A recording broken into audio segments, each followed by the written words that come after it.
ಕಿಕ್ಕೇರಮ್ಮ ಗ್ರಾಮಾಂತರ ಕ್ರೀಡಾ ಸಂಘ ಕಿಕ್ಕೇರಿ ಭಾಳ ದಿನದಿಂದ ಉದ್ಘಾಟನೆ ಮಾಡಬೇಕು ಅನ್ನೋ, ಅದು ನಮ್ಮ ಉಪಮುಖ್ಯಮಂತ್ರಿಯವ್ರನ್ನ ಕರೆಸಬೇಕು ಅಂತೇಳಿ ಭಾಳ ಪ್ರಯತ್ನವನ್ನು ಸುರೇಶ್ ಮಾಡಿದ್ರು. ಅಸೆಂಬ್ಲಿ ನಡೀತಾ ಇದೆ, ಕಾರಣಾಂತರ ಅವರು ಕೆಲಸದ ಒತ್ತಡದ ಮಧ್ಯದಲ್ಲಿ ಬರಲಿಕ್ಕೆ 2-3 ಸಂದರ್ಭದಲ್ಲಿ ಬರ್ತೀನಿ ಅಂತೇಳಿ ಡೇಟು ಫಿಕ್ಸ್ ಆಗಲಿಲ್ಲ. ಹಾಗಾಗಿ ಇನ್ನೂ ಕಾಯ್ತಕ್ಕಂಥದ್ದು ಕಷ್ಟ ಅಂತೇಳಿ ಇವತ್ತು ಅವರ ಶಿಷ್ಯನ ಕರ್ಕೊಂಬಂದಿದ್ದೀವಿ. ಕೆಂಪಣ್ಣ ಅಂತೇಳಿ ನಮ್ಮ ಉಪಮುಖ್ಯಮಂತ್ರಿಗಳ ಪಟ್ಟ ಶಿಷ್ಯ.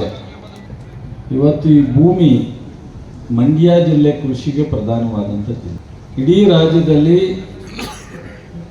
ರಾಷ್ಟ್ರದಲ್ಲಿ ಮಂಡ್ಯ ಅಂದರೆ ರೈತರು, ಕೃಷಿಕರು ಅನ್ನೋ ಒಂದು ಹೆಗ್ಗಳಿಕೆ ಹೆಮ್ಮೆ ಇದೆ.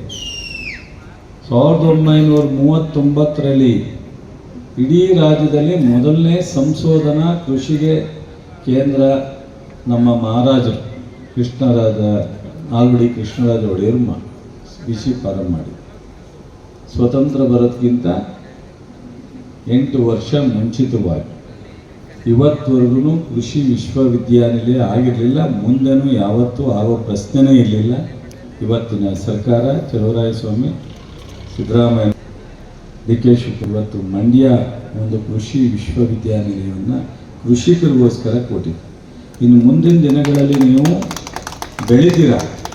ಬೆಳೆದ ಮೇಲೆ ಏನು, ನಮಗೇನು ಲಾಭ, ನಾವೆಲ್ಲಿ ಹೋಗಿ ಮಾರಾಟ ಮಾಡೋದು, ನಾವು ಯಾವ ರೀತಿ ಲಾಭ ಪಡೆಯೋದು, ನಮ್ಗೆ ಆಗ ಖರ್ಚು ಸಿಗುತ್ತಾ, ಒಂದೊಂದ್ಸಲ ವಿಕೋಪಕ್ಕೆ ಮಳೆಗಿರ್ಬೋದು, ಬಿಸಿಲಿಗಿರ್ಬೋದು ಆಗುವ ಅಡಚಣೆಗಳಿಂದ ನಮಗೆ ಸಿಗುತ್ತೆ ಅನ್ನೋ ಅನೇಕಗಳನ್ನ ಪರಿಹಾರವನ್ನು ಹುಡುಕುವಂಥ ಒಂದು ರಿಸರ್ಚ್ ಸೈನ್ಸಿಸ್ಟ್ಗಳು ಸಲಹೆ ಮತ್ತು ಮಾರ್ಗದರ್ಶನ ಕೊಡ್ತಕ್ಕಂಥ ಒಂದು ವಿಶ್ವವಿದ್ಯಾನಿಲಯ ನೀವು ಬೆಂಗಳೂರಿನ JKVKಗೆ ಹೋಗಬೇಕಾಗಿತ್ತಲ್ಲ, ಅದನ್ನು ತಪ್ಪಿಸಿ ಮಂಡ್ಯ VC ಫಾರ್ಮ್ನಲ್ಲಿ ನಾವು ಕೊಟ್ಟಿದ್ದೀವಿ. ಇಡೀ ರಾಜ್ಯದಲ್ಲಿ ಸರ್ಕಾರಿ ಶುಗರ್ ಕಾರ್ಖಾನೆ ಅದೊಂದೇ ಇರೋದು. ಮಂಡ್ಯ ತಾಲೂಕಿಗೆ ಅದು ಉಪಯೋಗ ಇರ್ಬೋದು ರೈತರಿಗೆ, ಆದರೆ ಇಡೀ ಜಿಲ್ಲೆ ಜನ ಮೈಸೂಗರ್ ಕಾರ್ಖಾನೆ ಉಳಿಬೇಕು ಅನ್ನೋ ಭಾವನೆ, ಅಭಿಪ್ರಾಯ ಹೊಂದಿದ್ದಂಥದ್ದು. ಅನೇಕ ವರ್ಷಗಳಿಂದ ನಿಂತು ಬಾಂಬ್ ಆಗಿ ಮತ್ತೆ ನಿಂತು ಪ್ರಾರಂಭ ಆಗಿ ಹೋಗ್ತಾ ಇರ್ತದೆ. ಈ ಬಾರಿ ನಾನು ಅದನ್ನು ಪರ್ಮನೆಂಟಾಗಿ ಶಾಶ್ವತವಾಗಿ ಆ ಶುಗರ್ ಫ್ಯಾಕ್ಟ್ರಿಗೆ ಮತ್ತೆ ಸರ್ಕಾರದ ಮುಂದೆ ಹೋಗಿ ಹಣ ಕೇಳಬಾರ್ದು, ಅದನ್ನು ಕ್ರಷಿಂಗ್ ಮಾಡಿ ಒಳ್ಳೆಯ ಇಳುವರಿಯನ್ನು ಕೊಟ್ಟು ಜನರಿಗೆ ಶಾಶ್ವತವಾದಂಥ ಮೈಸೂಗರ್ ಕಾರ್ಖಾನೆಯನ್ನು ಕೊಡಬೇಕು ಅನ್ನೋ ಕಾರಣಕ್ಕೋಸ್ಕರ ಈಗಾಗಲೇ 100-150 ಕೋಟಿ ಈ ಅವಧಿನಲ್ಲಿ ಕೊಟ್ಟಿದ್ದರೂ ಮೊನ್ನೆ 60 ಕೋಟಿಗೆ ಬಾಯ್ಲಿಂಗ್ ಹೌಸನ್ನು ಮಾಡಿ ಶಾಶ್ವತವಾದಂಥ ಒಂದು ನೆಲೆಯನ್ನು ಕಾಣಲಿಕ್ಕೆ ಮಾಡಿ. ಈ ಎರಡೂ ಇದೆಯಲ್ಲ, ಮಂಡ್ಯ ಜಿಲ್ಲೆಗೆ 2 ಕಣ್ಣಿದ್ದೇನೆ.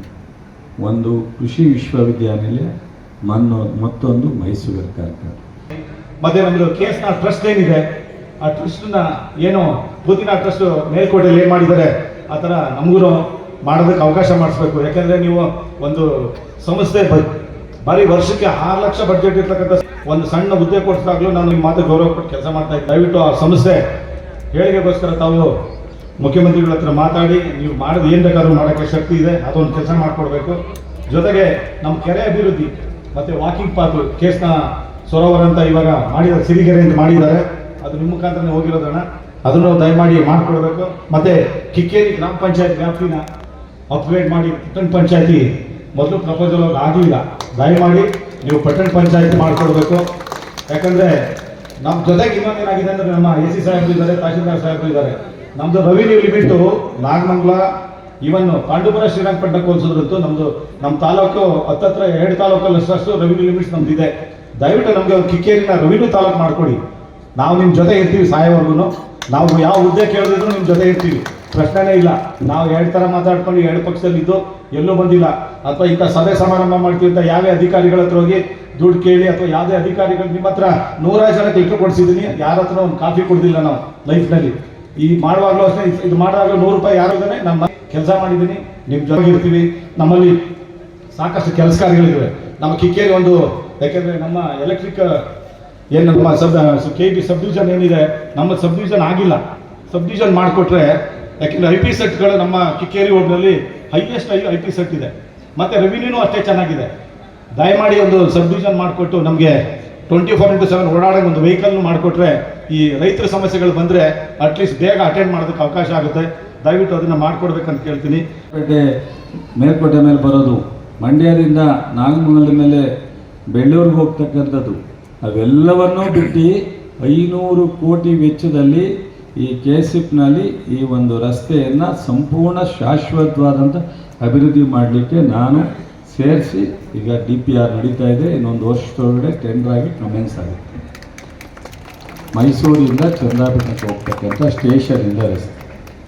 ಮಂಡ್ಯ ಜಿಲ್ಲೆಯಲ್ಲಿ ಬಹುತೇಕ ಜಾಗ ಇರತಕ್ಕಂಥ ಎಲ್ಲ RSK ಹೋಬಳಿ ಕೇಂದ್ರದ RSKಗಳಿಗೆ ಕಟ್ಟಡವನ್ನು ಈ ಸ್ವಲ್ಪ ಕಿಕ್ಕೇರಿ ಕಟ್ಟಡ ಕೇಳಿದರೆ ಅದನ್ನೂ ಮಾಡಿಸ್ಬೇಕು. ತಂಡೇಕೆರೆ ಕಿಕ್ಕೇರಿ ಎರಡನ್ನೂ ಈ ಬಾರಿ ಕಟ್ಟಡವನ್ನು 1 ವರ್ಷದೊಳಗಡೆ ಕಂಪ್ಲೀಟ್ ಮಾಡಿಕೊಡಿ. ಕೃಷಿ ಕಚೇರಿಯನ್ನು ಮಾಡಿ ನಿಮ್ಮೆಲ್ಲ ಕೃಷಿ ಸಂಬಂಧಪಟ್ಟ ಚಟುವಟಿಕೆ ಆ ಒಂದು ಕೇಂದ್ರದಲ್ಲಿ ನಡೆಯುತ್ತೆ. ನೀವು ಎಲ್ಲವೂ ಮಾಹಿತಿಯನ್ನು ತಗೋಬೋದು. ಎಲ್ಲ ನಿಮ್ಮ ಬೇಕತಕ್ಕಂಥ ಗೊಬ್ಬರ, ಬೀಜ ಎಲ್ಲಕ್ಕೂ ನಿಮಗೆ ಅಲ್ಲಿ ಸಿಕ್ಕುವಂಥ ಒಂದು ವಾತಾವರಣವನ್ನು ಮಾಡ್ತೀವಿ. ನಾನೆಲ್ಲ ತಾಯಂದಿರು ಕೂತಿದ್ದಾರೆ. ಹೆಚ್ಚು ಕಡಿಮೆ 34 ತಿಂಗಳಾಗಿದೆ. ಅದರಲ್ಲಿ ಒಂದು 3-4 ತಿಂಗಳು ಪ್ರಾರಂಭದಲ್ಲಿ ಬಿಟ್ಟರೆ ಇನ್ನೊಂದು 2 ತಿಂಗಳು ಬಾಕಿ ಬರಬೇಕಾಗಿದೆ. ಬಿಟ್ಟರೆ 27-28 ತಿಂಗಳು 2-2 ಸಾವಿರ, ಹೆಚ್ಚು ಕಡಿಮೆ 54,000 ಒಂದು ಕುಟುಂಬಕ್ಕೆ. ಇಡೀ ಇತಿಹಾಸದಲ್ಲಿ ಸ್ವತಂತ್ರ ಬಂದ ಮೇಲೆ ಪ್ರಪ್ರಥಮವಾಗಿ ಇವತ್ತಿನ ಸಿದ್ದರಾಮಯ್ಯ, DK ಶಿವಕುಮಾರ್, ಚಲುವರಾಯಿಸಿ ರಾಹುಲ್ ಗಾಂಧಿಯವರು, ಖರ್ಗೆಯವರು ತೀರ್ಮಾನ ಇವತ್ತು ಪ್ರತಿ ಕುಟುಂಬಕ್ಕೆ 54,000 ರೂಪಾಯಿ ಈ 3 ವರ್ಷದಲ್ಲಿ ನಿಮ್ಮ ಮನೆಗೆ ತಲುಪಿದೆ. ಇಂಥ ಒಂದು ದೊಡ್ಡ ಯೋಜನೆ, current free, bus charge free, 10 kg ಅಕ್ಕಿ, ಮಕ್ಕಳು ಓದಿ ವಿದ್ಯಾಭ್ಯಾಸ ಮಾಡಿ ಕೆಲಸ ಇಲ್ಲದೆ ಇದ್ದರೂ ನಡೆಸು. ಈ 5 ಗ್ಯಾರಂಟಿ ಇಡೀ ರಾಜ್ಯದಲ್ಲಿ ಬೇರೆ ಬೇರೆ ಕಡೆ 2-3 ಗ್ಯಾರಂಟಿ ಕೊಟ್ಟು ನಮ್ಮ ಕೈಲಿ ಗ್ಯಾರಂಟಿಯನ್ನು ಕೊಡ್ಲಿಕ್ಕೆ ಸಾಧ್ಯ ಇಲ್ಲ ಅಂತ ಪಕ್ಕದ ಆಂಧ್ರದ ಭಾಳ ಪ್ರಭಾವಿ ಮುಖ್ಯಮಂತ್ರಿಗಳು ಚಂದ್ರಬಾಬು ನಾಯ್ಡು ಸಹ ಹೇಳ್ಬಿಟ್ರು. ಎಲ್ಲ ಯಾವ ಥರ ಮಾಡಿದ್ರು ಮಾತಾಡ್ತಾರೆ. ಕೈ ಹಾಕಿರೋ ಕೆಲಸ ಕಂಪ್ಲೀಟ್ ಮಾಡಿ ಅಂತ ಕೆಲವರು ಸಜೆಸ್ಟ್ ಮಾಡೋರು. ಆವಾಗ ನಮ್ಮ ಇದನ್ನು ಫಿನಿಶ್ ಮಾಡಿ ನಮ್ಮ ನಾಯಕರು ಕರೆದು ಇನಾಗ್ರೇಷನ್ ಮಾಡಿಸುವಂಥ ಪ್ಲ್ಯಾನ್ ಮಾಡಿ ಎಲ್ಲ ನಮ್ಮ ಯುವಕರು, ನಮ್ಮ ಕ್ಲಬ್ನ ಎಲ್ಲ ಸದಸ್ಯರೆಲ್ಲ ಸೇರಿ ಒಂದು ತೀರ್ಮಾನ ಮಾಡಿ ಇವತ್ತು ಒಂದು ಒಳ್ಳೆ ಬ್ಯಾಡ್ಮಿಂಟನ್ ಕೋರ್ಟಿನ ಇನಾಗ್ರೇಷನ್ ಮಾಡಿಸಿದ್ದಾರೆ ನಮ್ಮ ನಾಯಕರ ಕೈಲಿ. ಮುಂದೆ ಇದನ್ನು ನಮ್ಮ ತಾಲೂಕಿನ ಎಲ್ಲ ಜನತೆಯನ್ನು ಬಳಸ್ಕೋಬೇಕು. ಯಾವುದೇ ನಾವು ಕಮರ್ಷಿಯಲ್ ಉದ್ದೇಶ ಇಟ್ಕೊಂಡು ಕಾರ್ಯಕ್ರಮ ಮಾಡಿಲ್ಲ. ಎಲ್ಲ ಬಡವ್ರ ಮಕ್ಕಳು ಸಮೇತ ಆಟ ಆಡೋಕೆ ಬರ್ತಾರೆ ಅಂದರೆ ಶೂ ಸಮೇತ ನಾನೇ ಕೊಡಿಸ್ತೀನಿ. ದಯವಿಟ್ಟು ಅದನ್ನು ಬಳಸ್ಕೊಳ್ಳಿ. ಮತ್ತು ಅಧಿಕಾರದಲ್ಲಿ ಇರ್ತಕ್ಕಂಥವರು ಅಲ್ಲಿ ಸಂಬಳ ಮತ್ತು KB ಬಿಲ್ಲು ಮತ್ತು ಜನರೇಟರ್ ಖರ್ಚು ಏನು ಬರುತ್ತೆ ಆ ಖರ್ಚು ಬರುವಂಥದ್ದು ಮಾತ್ರ ಫೀಸ್ ಕೊಡೋಕ್ಕೆ ಮಾತಾಡ್ಕೊಂಡು ಮಾಡಿದ್ದೀವಿ. ಅದನ್ನು ಸದುಪಯೋಗ ಪಡಿಸ್ಕೊಳ್ಳಿ. ಮತ್ತು ನಮ್ಮ ಕೆರೆ ವಿಚಾರದಲ್ಲಿ ಏನೋ ಮೊದಲು ಎಸ್ಟಿಮೇಟ್ಸ್ ಆಗಿ ಆ್ಯಕ್ಚುಲಿ ಕೆಲಸ ಬೇರೆತವಾಗಿದೆ ಅಂತ ಹೇಳ್ತಾರೆ. ಇವತ್ತವರೆಗೂ ಏನೂ ಆಗಲಿಲ್ಲ. ನಮ್ಮ ನವಗ್ರಹ ದೇವಸ್ಥಾನದಿಂದ ಕೆರೆವರೆಗೆ ಬಂದು ನಮಗೆ ಜನಕ್ಕೆ ವಾಕಿಂಗ್ ಪಾತ್ ಜೊತೆಗೆ ನಮಗೆ ಒಂದು ವ್ಯೂ ಪಾಯಿಂಟ್ ಆದರೆ ಬ್ರಹ್ಮೇಶ್ವರ ಟೆಂಪಲ್ ಭಾಳ ಹಳೆ ಕಾಲದ್ದು, ಸುಮಾರು ಒಂದು 1000 ವರ್ಷ ಇತಿಹಾಸ ಇರ್ತಕ್ಕಂಥದ್ದು. ಆ ದೇವಸ್ಥಾನಕ್ಕೆ ಹೋಗೋಕ್ಕೆ ಬರೋದಕ್ಕೆ ಮತ್ತು ಕಿಕ್ಕೇರಮ್ಮ ದೇವಸ್ಥಾನ ಎಲ್ಲ ಹೋಗಿ ಬರೋಕ್ಕೆ ಜನಕ್ಕೂ ಅನುಕೂಲ ಆಗುತ್ತೆ. ಕೆರೆನೂ ಈ ಚರಂಡಿ ನೀರೆಲ್ಲ ಕೆರೆಗೆ ಬೀಳೋದು ತಪ್ಪುತ್ತೆ. ದಯವಿಟ್ಟು ನಮ್ಮಲ್ಲಿ ಈ ಕೆಲಸ ಕಾರ್ಯಗಳನ್ನ ನೀವು ನಿಮ್ಮ ಮಾತಾಡುವಾಗ ಒಂದಷ್ಟು ಹೇಳಿ ಮಾಡಿಸ್ಕೊಟ್ರೆ ನಮಗೆ ಭಾಳ ಸಂತೋಷ.